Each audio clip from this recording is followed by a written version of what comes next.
Good morning friends, তো সবাই কেমন রয়েছে? আশা করি ভালো আছে।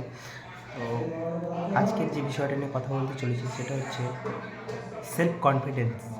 সেলফ কনফিডেন্স হচ্ছে এমন একটা বিষয় যেটা হচ্ছে তোমার মধ্যে একটা অনুপ্রেরণা যোগাবে যে আমি পারবো, আমার দ্বারাই সম্ভব।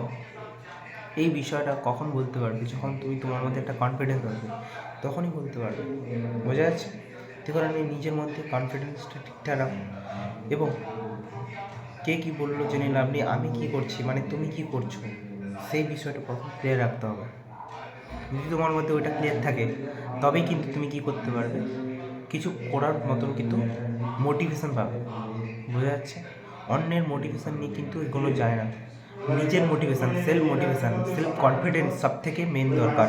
তো কারণে বলবো, যদি জীবনে বড় হতে চাও, সেলফ কনফিডেন্স বাড়ানোর চেষ্টা করো। বড় বড় মানুষদের সাথে মেশো, সাকসেসফুল মানুষদের সাথে মেশো, সফলতা ব্যক্তি মানুষদের সাথে মেশো।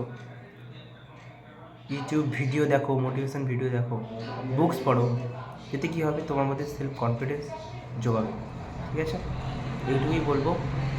মন দিয়ে জীবনে তৈরি হও।